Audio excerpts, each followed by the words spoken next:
ನಮಸ್ಕಾರ, ಸುಧಾಸ್ ಕಿಚನ್ಗೆ ಸ್ವಾಗತ. ಈಗ ನಾವು ಸಿರಿಧಾನ್ಯದ ಹಿಟ್ಟು ಬಳಸಿ ತಾಲಿಪೇಟ್ ಮಾಡೋದು ಹೇಗೆ ಅಂತ ನೋಡೋಣ. ಅದಕ್ಕೆ ಮೊದಲು ಇಲ್ಲಿ ಪಾಲಕ್ ತಗೊಂಡಿದ್ದೀನಿ. ನಾನು ಪಾಲಕ್ ಸೊಪ್ಪು ಒಂದು ಅರ್ಧ ಕಟ್ನಷ್ಟು ಕ್ಲೀನಾಗಿ ತೊಳೆದು ಹೆಚ್ಚಿಟ್ಕೊಂಡಿರೋದು, ಕೊತ್ತಂಬರಿ ಸೊಪ್ಪು, ಒಂದು ಕ್ಯಾರೆಟ್, ಮೀಡಿಯಂ ಸೈಜ್ ಈರುಳ್ಳಿ, ಎಳ್ಳು 1 ಟೇಬಲ್ ಸ್ಪೂನ್ ಅಷ್ಟು. ತಾಲಿಪೇಟಿಗೆ ಪೇಸ್ಟ್ ರೆಡಿ ಮಾಡ್ಕೊಳ್ಳೋಣ. ಹಸಿಮೆಣಸಿನಕಾಯಿ 4 ತಗೊಂಡಿದ್ದೀನಿ, ಜೀರಿಗೆ ಅರ್ಧ ಟೀ ಸ್ಪೂನ್ ಅಷ್ಟು, ಬೆಳ್ಳುಳ್ಳಿ ನಾನು ಚಿಕ್ಕ ಸೈಜಿನ ಬೆಳ್ಳುಳ್ಳಿನ 2 ಗಡ್ಡೆ ತಗೊಂಡಿದ್ದೀನಿ. ನೀವು ದಪ್ಪದಾದ್ರೆ 1 2 ರಿಂದ 3 ಹೆಸರು ಹಾಕಿದ್ರೆ ಸಾಕು.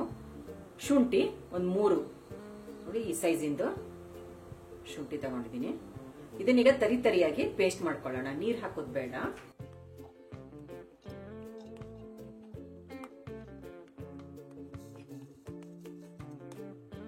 ಈ ತರ ತರಿಯಾಗಿ ಪೇಸ್ಟ್ ಮಾಡ್ಕೊಂಡಿರೋದು. ನಾನಿಲ್ಲಿ ಜೋಳದ ಹಿಟ್ಟು ತಗೊಂಡಿದ್ದೀನಿ, 1 ಬೌಲ್ನಷ್ಟು ಜೋಳದ ಹಿಟ್ಟು, ಗೋಧಿ ಹಿಟ್ಟು 1 ಟೇಬಲ್ ಸ್ಪೂನ್ ಅಷ್ಟು, ಕಡಲೆ ಹಿಟ್ಟು 1 ಟೇಬಲ್ ಸ್ಪೂನ್ ಅಷ್ಟು, ಅಕ್ಕಿ ಹಿಟ್ಟು 1 ಟೇಬಲ್ ಸ್ಪೂನ್ ಅಷ್ಟು, ಅರಿಶಿನ 1/4 ಟೀ ಸ್ಪೂನ್ ಅಷ್ಟು, ಧನಿಯಾ 1 ಟೀ ಸ್ಪೂನ್ ಅಷ್ಟು. ನಾನಿಲ್ಲಿ ಬ್ಯಾಡಗಿ ಖಾರ 1/4 ಟೀ ಸ್ಪೂನ್ ಅಷ್ಟು ಬಳಸ್ತಾ ಇದ್ದೀನಿ. ಕಲರಿಗೋಸ್ಕರ ರುಚಿಗೆ ತಕ್ಕಷ್ಟು ಉಪ್ಪು ಸೇರಿಸ್ಕೊಳ್ಳೋಣ. ತರಿಯಾಗಿ ಪೇಸ್ಟ್ ಮಾಡ್ಕೊಂಡಿರೋದು ಹಾಕೊಳ್ಳೋಣ. ಎಳ್ಳು ಹಾಕೊಳ್ಳೋಣ, 1/4 ಟೀ ಸ್ಪೂನ್ ಅಷ್ಟು ಅಜ್ವೈನ್. ಈ ತರ ತಿಕ್ಕಿ ಹಾಕೊಳ್ಳೋಣ, ಚೆನ್ನಾಗಿರುತ್ತೆ ಸ್ಮೆಲ್ಲು. ಈರುಳ್ಳಿ, ಕ್ಯಾರೆಟ್, ನೀವು ಇದರಲ್ಲಿ ಪಾಲಕ್ ಹಾಕೋಬಹುದು, ಮೆಂತ್ಯ ಸೊಪ್ಪು ಹಾಕೋಬಹುದು, ಯಾವ ಸೊಪ್ಪು ಇಷ್ಟನೋ ಆ ಸೊಪ್ಪು ಹಾಕೋಬಹುದು. ಸರಿ, ಮಿಕ್ಸ್ ಮಾಡ್ಕೊಂಡ್ಬಿಡೋಣ.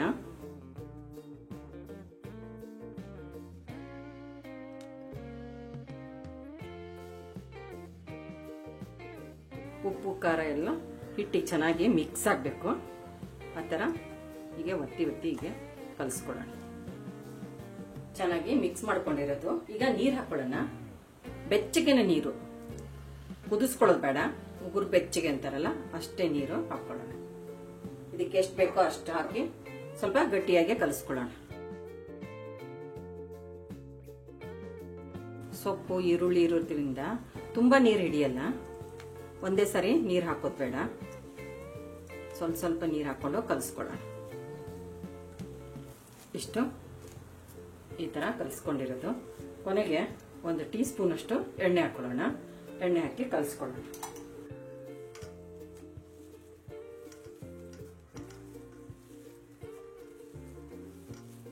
ಈಗ ತಾಲಿಪೇಟ್ ಮಾಡೋದಕ್ಕೆ ರೆಡಿ ಇದೆ. ಕಾಟನ್ ಬಟ್ಟೆಗೆ ನೀರು ಹಚ್ಕೊಂಡಿರೋದು. ನೀವು ಈ ತರ ಮಾಡೋದ್ರಿಂದ ನಿಮಗೆ ಎಣ್ಣೆ ಬಳಕೆನೂ ಕಮ್ಮಿ ಆಗುತ್ತೆ. ಈ ಪ್ಲಾಸ್ಟಿಕ್ ಶೀಟಲ್ಲಿ ಹಾಗೆ ಮಾಡ್ತಾ ಇದ್ರೆ ಅದಕ್ಕೂ ಎಲ್ಲ ಸ್ವಲ್ಪ ಎಣ್ಣೆ ಹಚ್ಚೆ ತಟ್ಟಬೇಕಾಗತ್ತಲ್ಲ. ಇದಕ್ಕೆ ನೋಡಿ ಹಾಗೆ ನೀರಲ್ಲಿ ತಟ್ಕೊಂಡ್ಬಿಡ್ಬೋದು.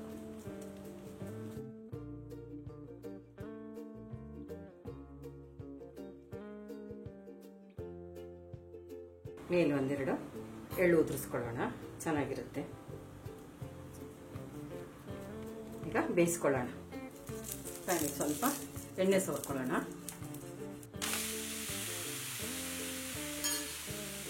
ಈ ತರ ಮೇಲೆ ಒಂಚೂರು ನೀರು ಹಾಕೋದ್ರಿಂದ ನೀಟಾಗಿ ಬಿಟ್ಕೊಳ್ಳುತ್ತೆ.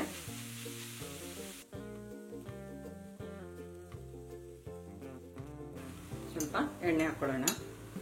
ನೀವು ಎಣ್ಣೆ ಹಾಕೊಂಡು ಬೇಯಿಸ್ಕೋಬಹುದು, ಎಣ್ಣೆ ಇಲ್ದಂಗೂ ತಾಲಿಪೇಟ್ ಮಾಡ್ಕೋಬಹುದು. ನಾನಿಲ್ಲೇ ಎಣ್ಣೆ ಹಾಕಿ ಮಾಡ್ತಾ ಇದ್ದೀನಿ. ಆಯಿಲ್ ಫ್ರೀಯಾಗಿ ಕೂಡ ಈ ತಾಲಿಪೇಟ್ ಮಾಡ್ಕೋಬಹುದು. ತಿರುಗಿಸಿ ಹಾಕೊಳ್ಳೋಣ.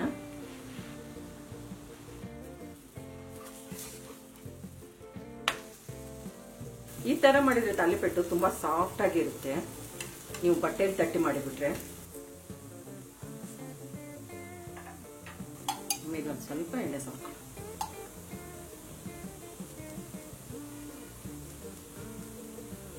ಇದಕ್ಕೆ ಹಸಿಮೆಣಸಿನಕಾಯಿ ಚಟ್ನಿ, ಮೊಸರು ತುಂಬಾ ಚೆನ್ನಾಗಿರುತ್ತೆ. ನಿಂಬೆಕಾಯಿ ಉಪ್ಪಿನಕಾಯಿ ಜೊತೆಗೂ ಚೆನ್ನಾಗಿರುತ್ತೆ. 2 ಕಡೆಗೂ ಚೆನ್ನಾಗಿ ಬೆಂದಿದೆ. ನಮ್ಮ ಚಾನಲ್ಗೆ ಸಬ್ಸ್ಕ್ರೈಬ್ ಮಾಡಿ, ಬೆಲ್ ಐಕಾನ್ ಒತ್ತಿ ಹಾಗೂ ವಿಡಿಯೋಸ್ನ ಲೈಕ್, ಶೇರ್ ಮತ್ತು ಕಾಮೆಂಟ್ ಮಾಡಿ.